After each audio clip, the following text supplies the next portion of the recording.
Bonsoir à vous tous, vous qui allez peut-être m'écouter.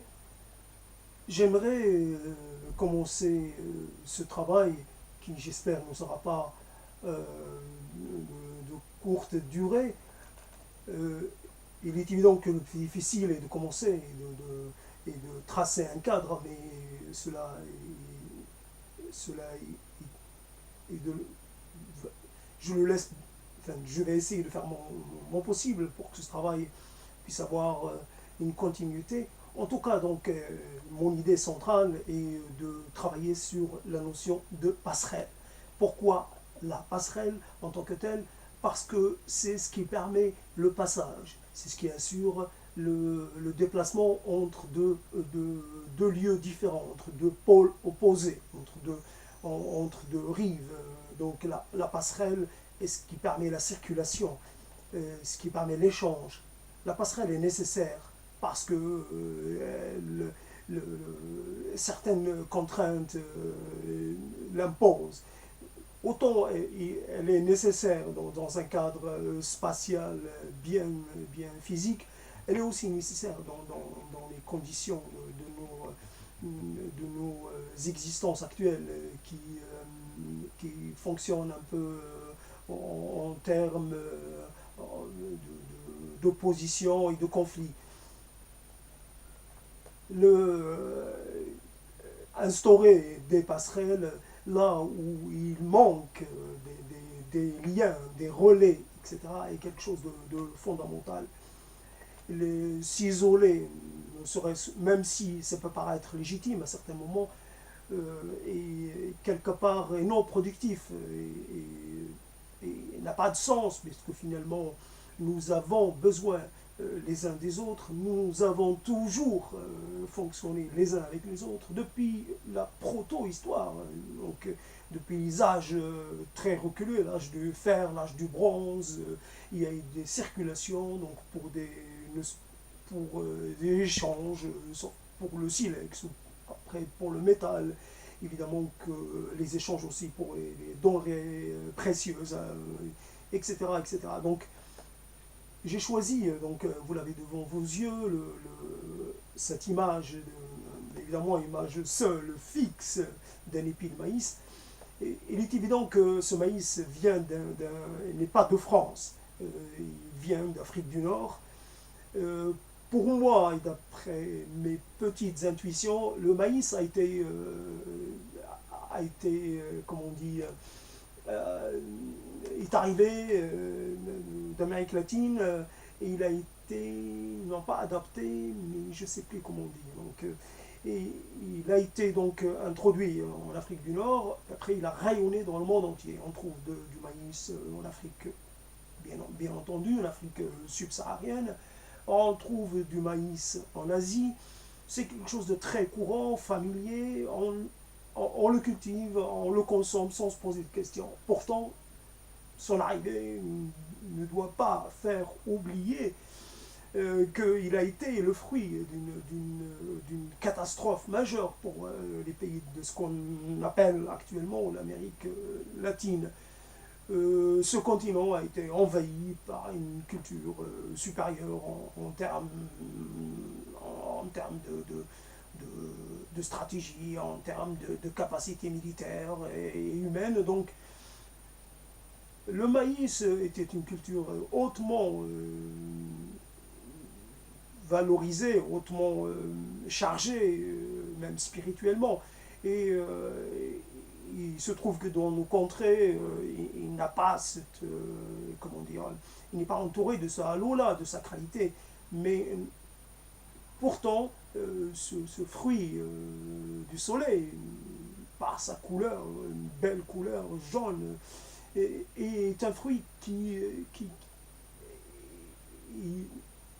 est nécessaire et même pour certaines préparations, il est indispensable. Il est tellement intégré qu'on ne se pose plus la question sur son origine. Pourtant, il a été, donc voilà, le terme que je cherchais, donc c'était l'acclimatation. Mais c'est l'Amérique latine qu'il a vu naître, en tout cas donc les premiers, le maïs qui a été domestiqué. Cette domestication a eu lieu dans ce pays-là. Et après, il nous est arrivé déjà bien développé. Et contrairement aux céréales classiques, blé, etc., orge, qui ont vu leur domestication se faire au Proche-Orient, etc., etc. Donc nous avons là un fruit comme tant d'autres, un fruit des légumes aussi, qui nous vient d'une rencontre, d'un choc entre deux cultures, entre deux mondes. Nous pouvons nous arrêter sur cet événement, cette tragédie, mais nous pouvons aussi en déduire que c'était, comment dire, nous avons là une occasion de remercier ces peuples, et quelque part nous avons aussi l'occasion de nous penser comme une intégralité, comme une entité globale. Le monde et tout ce qu'il offre est à nous, est à tous. Et le seul élément qu'il faut retenir, c'est qu'il faut partager. Là où une ressource est disponible, là où une ressource a vu le jour, il n'est pas possible de vouloir en garder l'exclusivité. Il faut la partager avec les autres. Et il est évident euh, que le partage est réciproque. Il n'y a pas de partage d'un côté, et puis certains utilisent le terme de pillage de ressources. Non, il faut partager. Il faut imaginer que ce qui est sur Terre, évidemment, peut nous donner l'impression de nous appartenir sur le moment, mais il n'est pas à nous. Il est à tous. Comme il est aussi, il appartient aussi aux autres êtres qui vivent sur cette planète et qui partagent les mêmes contingences que nous, qui ont des besoins aussi importants que les nôtres, et qui ont droit aussi à notre respect, à notre considération, et ont droit à vivre et à vivre convenablement. Tous les êtres ont droit de vivre sur cette planète-là. Fondamentalement, les êtres humains issus, par exemple, du même noyau familial, ont cette tendance à la dispersion. On cherche à se distinguer d'ailleurs physiquement. La ressemblance peut exister, mais elle peut ne pas être aussi flagrante qu'on peut le supposer.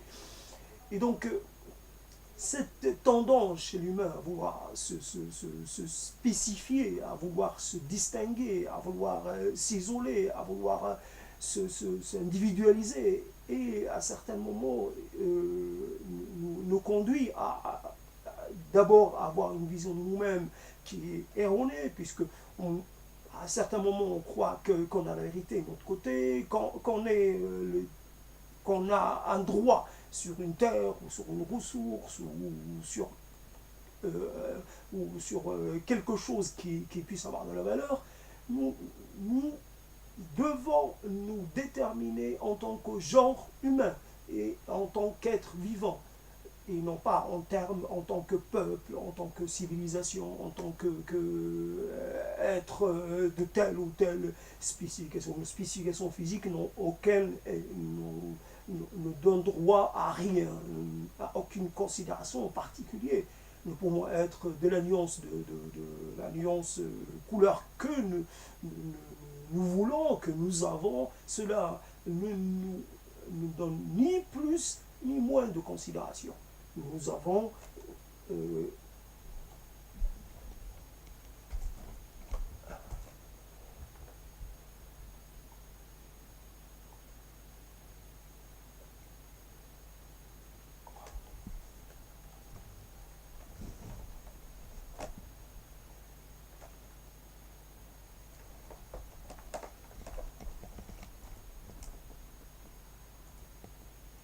pardon pour ce petit arrêt dû à une petite chose qu'il fallait faire sur l'ordinateur.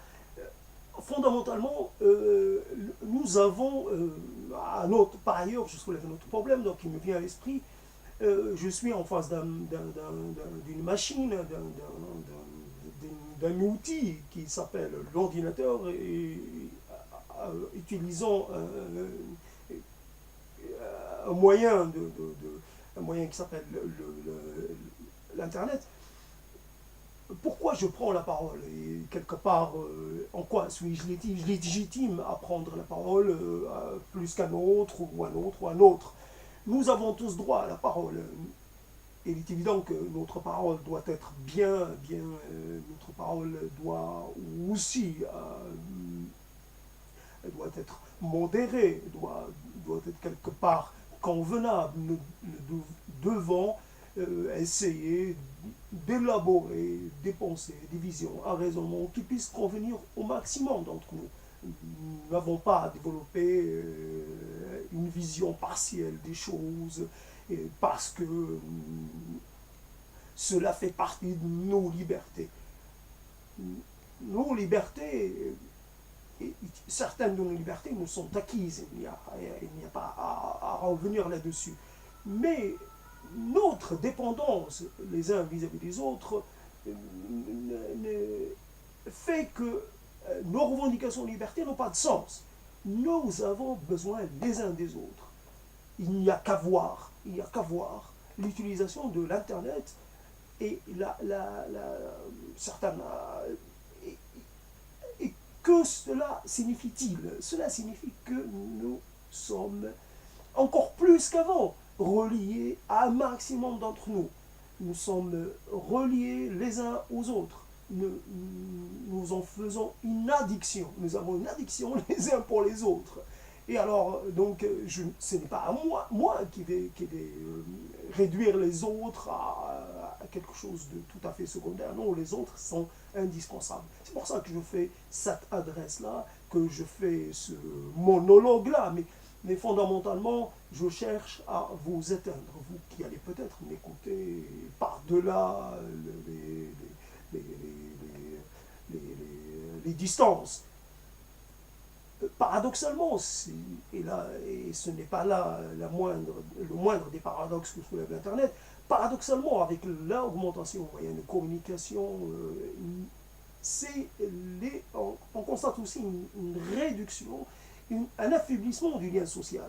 Le lien social, ce qui nous réunit physiquement, c'est-à-dire les uns aux autres, s'affaiblit, devient quelque chose de délétère. Nous affirmons notre appartenance à un tout global, tout en faisant le minimum concrètement pour apporter notre part à ce collectif. Le mot collectif d'ailleurs nous fait peur. Tout ce qui est collectif est par définition pour certains est coercitif. Le collectif ne peut qu'imposer des normes, des valeurs, des conduites, une morale, une vision de voir les choses. Bien entendu, nous avons besoin d'une certaine marge de manœuvre, une marge de liberté. Mais nous avons besoin aussi d'avoir des liens, d'avoir des affinités, d'avoir une vision commune. Il est évident qu'à ce stade-là, nos configurations politiques et nos configurations géographiques, etc., n'ont pas de sens, puisqu'ils continuent à véhiculer un discours qui insiste beaucoup, par l'école et par un certain nombre d'autres moyens, à s'approprier, qui nous incite à se focaliser sur nos conquêtes, sur nos particularités, nos particularismes, qui fait de nous des êtres à appartenance des êtres nationaux. Alors qu'en fait, ces nations-là, il est évident, ce sont des constructions historiques, politiques, ces constructions-là peuvent durer le temps qu'elles qu'elles dureront, elles sont dépassables, elles sont mortelles. Toutes les civilisations sont mortelles. Évidemment, beaucoup de gens la signent. Mais entre-temps, cela peut bien causer bien des ennuis à un plein de gens. Les guerres, les accaparements, les jalousies, les rivalités autour des ressources naturelles. Si on considérait les ressources naturelles comme appartenant à l'humanité entière, et non pas à certains, je veux dire, qui peuvent se retrouver en minorité. Ils sont minoritaires et pourtant ils disposent de ressources énormes. Donc, il faut trouver un moyen de souligner. Nous sommes des terriens, certains le disent aussi, le revendiquent, de souligner notre appartenance à la terre, notre appartenance à la race humaine, à l'espèce humaine, comme valeur première. Cette valeur-là transcende tout. Après, il est évident que toutes nos cultures, toutes nos croyances, nos credos, nos valeurs, etc., qui ne rentrent pas dans cette catégorie-là, ne sont que des valeurs bien ponctuelles, bien circonscrites dans le temps et l'espace. Elles sont dépassables. D'ailleurs, tout ce qu'on a élaboré, nos croyances, nos credos, ce sont des élaborations qui ont pris un certain temps, des centaines d'années, des millénaires, etc. Nous sommes passés le relais. Nos légendes, nos mythes fondateurs, etc., ce sont comme des relais qu'on se passe les uns aux autres. Voilà, vas-y que je te passe le mythe du déluge. Moi je le crée, l'autre se l'approprie, un autre vient se l'approprier, une fois un deuxième vient se l'approprier, un troisième, et pourquoi pas un quatrième. Et puis il y en a un autre qui va faire la synthèse, qui va apporter un petit élément bien lui, mais qui va faire la synthèse de tout ce qui a été fait auparavant, et voilà, et dire que sa synthèse est la bonne, est la meilleure, est la définitive. Nous n'avons pas de synthèse définitive. Nous sommes des êtres en devenir. Nous ne pouvons pas nous contenter d'une vision bien fixe, parce que nous avons et nous aurons des défis à venir. Nous aurons à nous adapter à des conditions. Nos déplacements actuels, continuels, qui des fois prennent l'aspect de migration de masse, nos déplacements le prouvent. Nous ne pouvons pas nous déplacer avec notre vision issue d'un territoire. Nous allons dans un territoire avec notre vision issue d'un autre territoire. Et il est évident que nous aurions face à nous nous aurions face à nous des contradictions. Nous devrions assumer des contradictions. Certaines contradictions sont indépassables. Elles ne le sont qu'à partir du moment où on oublie l'origine, on évacue l'origine, ce qui a été à l'origine de la contradiction. L'idée globale qui devrait nous donner un sens, qui devrait nous relier les uns aux autres, c'est de s'imaginer comme un tout. On ne doit plus dire, tiens,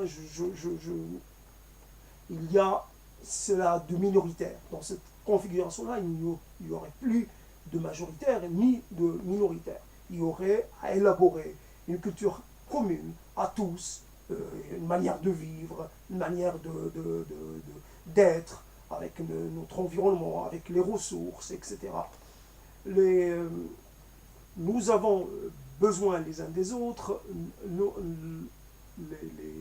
Les aléas climatiques font que nous ne pouvons pas nous satisfaire de nos propres ressources. Nous pouvons nous retrouver en dépendance alors que la veille on était en excès. Nous pouvons nous retrouver en demande. Et la contradiction avec l'apparition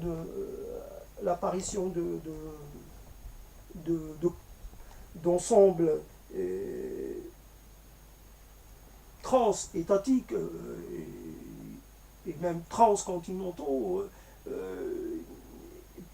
l'apparition de ça et en même temps la continuité, la continuation d'ensembles étatiques nationaux qui ne veulent pas céder de leur pouvoir, de leur autonomie. Et, et on a là l'émergence peut-être d'une nouvelle construction politique transnationale, transétatique, mais en même temps elle est ralentie parce que on voit par-ci par-là l'émergence de revendications territoriales,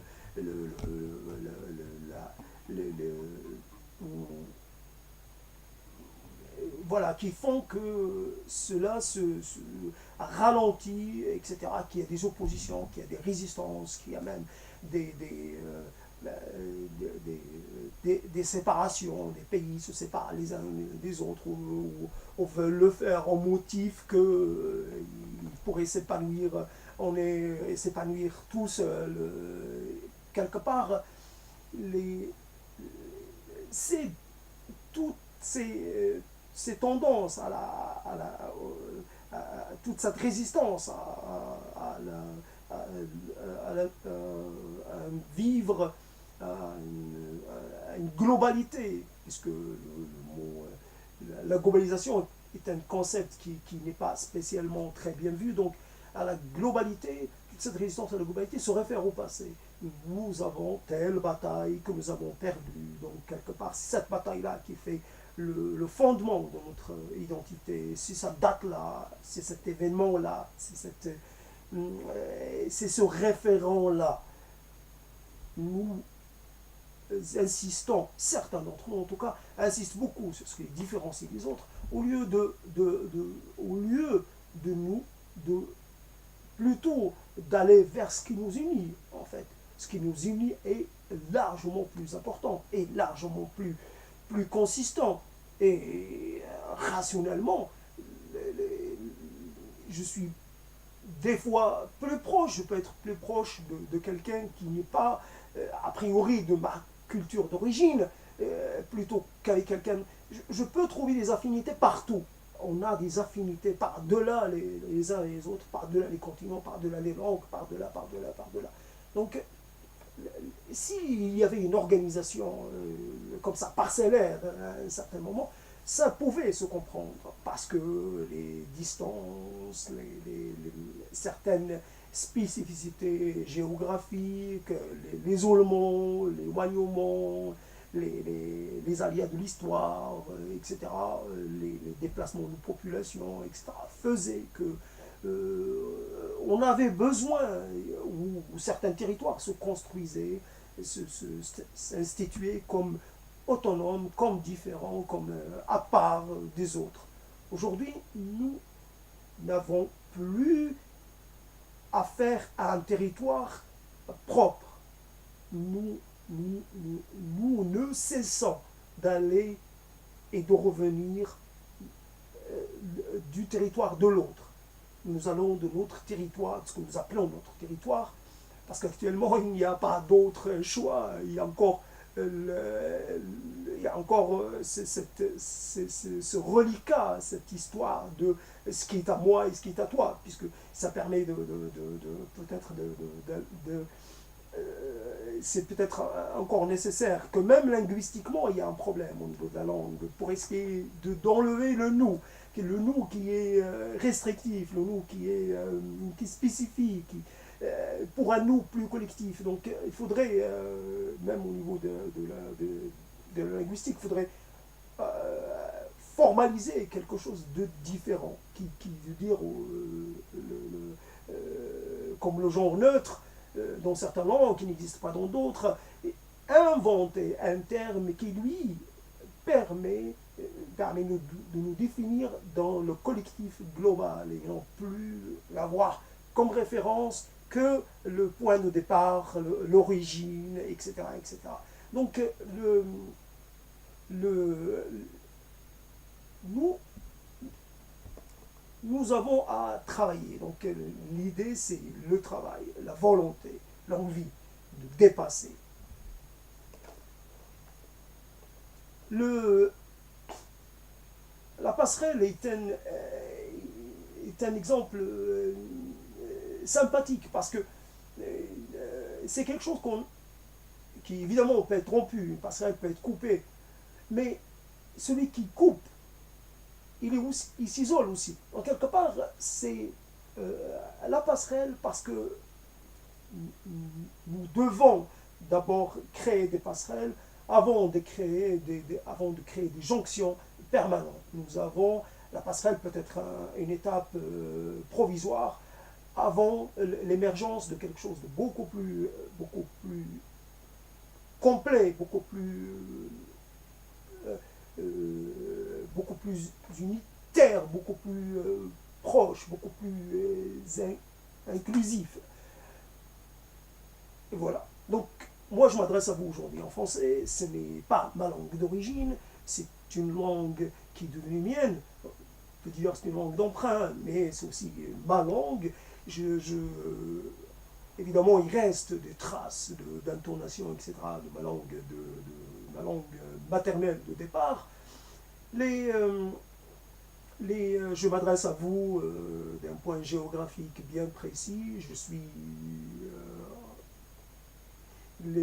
quelque part empêché de me déplacer, d'aller vers les gens. Par ce biais-là, par cette sorte de discours, cette logorée-là, j'essaie d'abord de démontrer qu'on n'est pas prisonnier de sa langue d'origine, que quelque part on peut s'exprimer dans une langue secondaire, que on n'en tire aucun sentiment particulier, si ce n'est je m'exprime dans cette langue parce que c'est une création humaine, parce que cela m'est accessible, parce que je suis un être humain, et c'est mon droit, mais c'est aussi quelque chose ce n'est point un devoir, c'est un droit.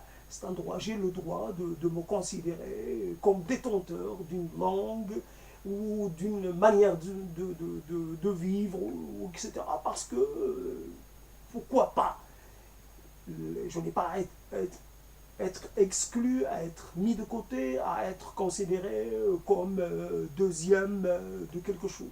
Je suis premier dans cette langue, c'est une langue qui est mienne, je rêve dans cette langue, je m'exprime, j'aime, je déteste aussi dans cette langue. Vous qui peut-être m'écoutez, je peux dire que, arrivé à un certain âge, certaines choses apparaissent moins importantes, moins pressantes, moins déterminantes. C'est quelque part comme l'être humain qui prépare sa dernière couche.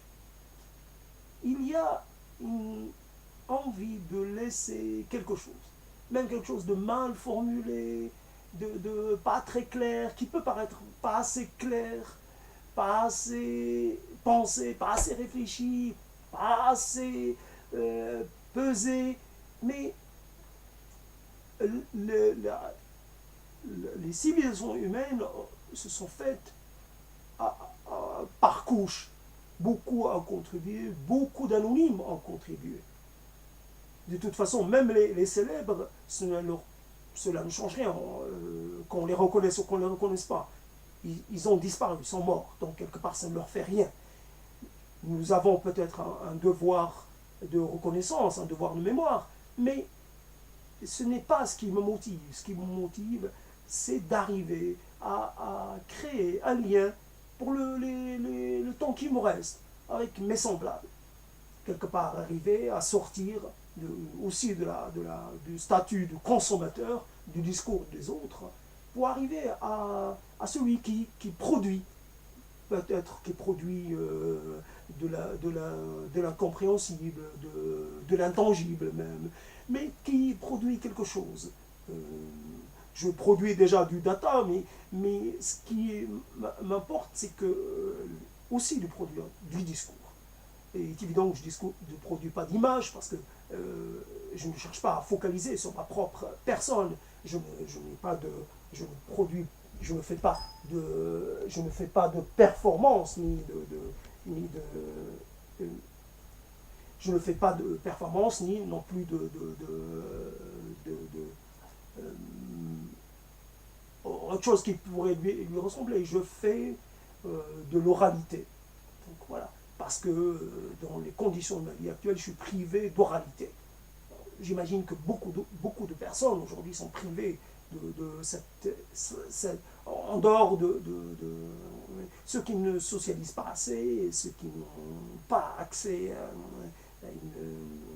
une vie sociale bien riche, éprouvent la même chose. Pourquoi peut-être je m'isole? Parce que fondamentalement, j'ai des choses à régler que je n'arrive pas à régler. Je suis victime d'une sorte de mauvais positionnement entre deux cultures, entre deux manières de voir le monde.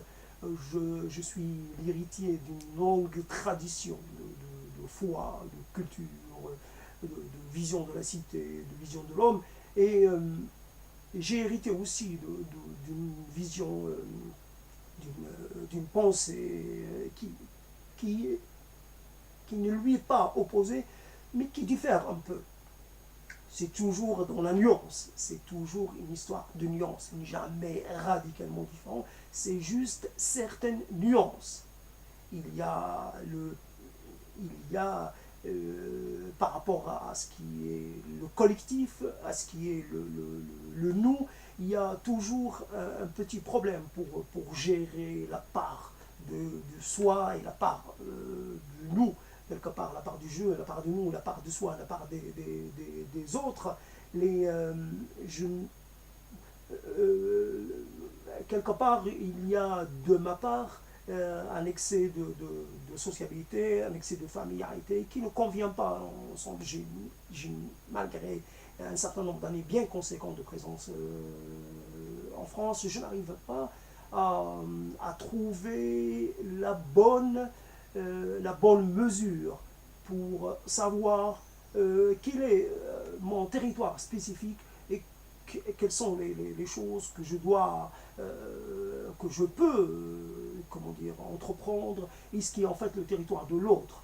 Et aussi, d'où mon appel pour cette union, pour ce dépassement, pour même des fois cette transgression, puisqu'à un moment donné, il y a tellement de choses, il y a tellement comment dire, de pesanteur, il y a tellement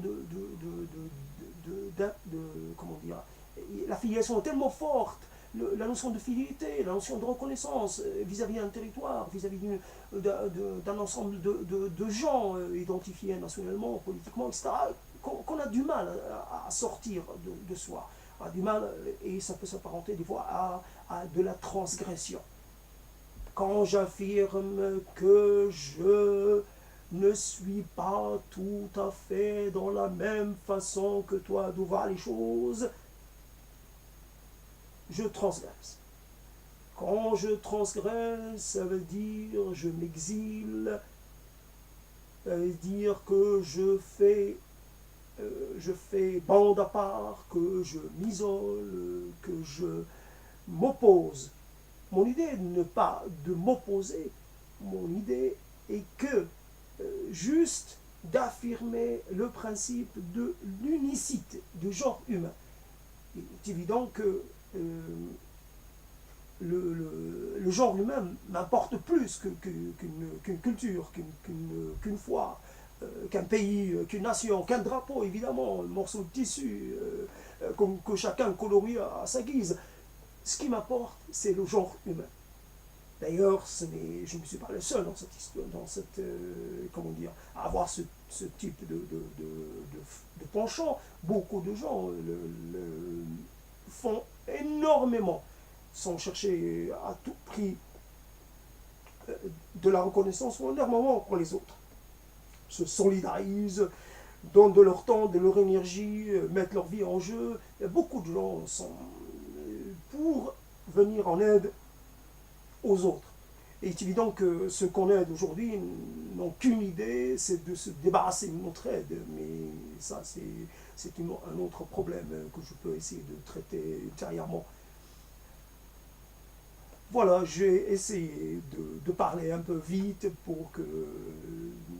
parce que pour essayer, malgré le fait que je n'ai pas de plan précis, donc j'ai essayé de parler de façon assez spontanée, et donc certainement, d'où certainement un risque d'incohérence dans mes propos.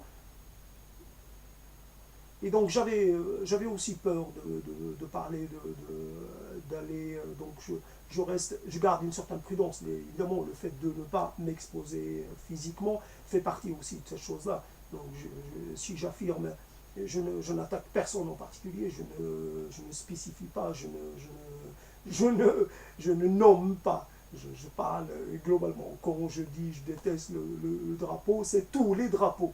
Tout ce qui fait qu'on marche derrière, tout ce qui fait qu'on se lève, on dit je voue ma vie à ça. Non, ta vie vaut plus que ça. Ta vie vaut plus qu'un kilomètre carré de terre, quelques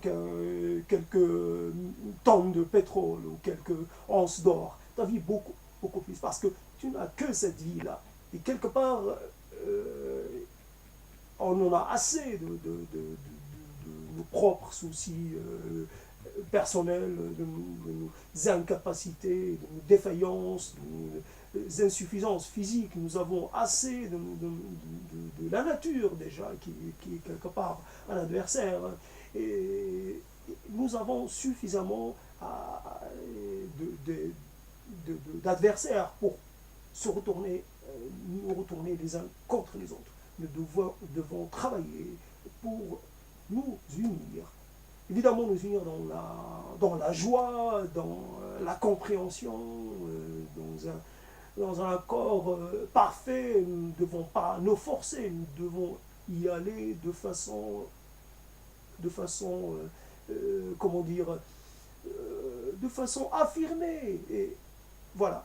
Je finis juste sur cette histoire. J'ai entendu parler du Kosovo tout à l'heure. Le Kosovo est considéré par les Serbes comme une terre serbe. Il est évident que les Albanais ou les Kosovars qui demeurent ne sont en rien responsables de ce qui est arrivé aux Serbes face aux Ottomans. Quelque part, il y a, et ça je le laisse pour une autre fois, c'est juste pour soulever un point de friction. Certaines personnes se positionnent par rapport aux événements du passé pour se construire une identité, et une identité en opposition avec celle des autres, avec leur vis-à-vis, leurs voisins, et certains aussi persévèrent à revendiquer un héritage qui n'est pas traumatisant, mais qu'un héritage parce que leurs ancêtres ont été à un moment donné dominants, ont été conquérants, ont fait ça et ça et ça. Nous devons considérer le passé comme quelque chose qui est, non pas à rejeter, mais à mettre de côté. Nous ne devons pas nous déterminer par rapport aux événements du passé, mais par rapport à notre vie actuelle. Ce qui a été fait de bon, ce qui a été fait de négatif au positif, il appartient à ceux qui l'ont fait. Nous devons nous déterminer comme des êtres habitant un territoire par les hasards de l'histoire, migration, conquête, etc., déplacement. Mais si on a un rapport avec une terre en particulier, on aime cette terre-là, on aime sa rigueur, on aime aussi sa générosité, cette terre-là, nous ne sommes pas des possesseurs éternels. Nous le sommes appropriés et nous en sommes détenteurs. Nous sommes juste des gardiens. Nous en sommes les gardiens, les passeurs pour la passer à d'autres. Nous devons nous considérer comme des passeurs. la passerelle, les passeurs, voyez-vous, tout se rejoint. Merci de votre écoute et à bientôt.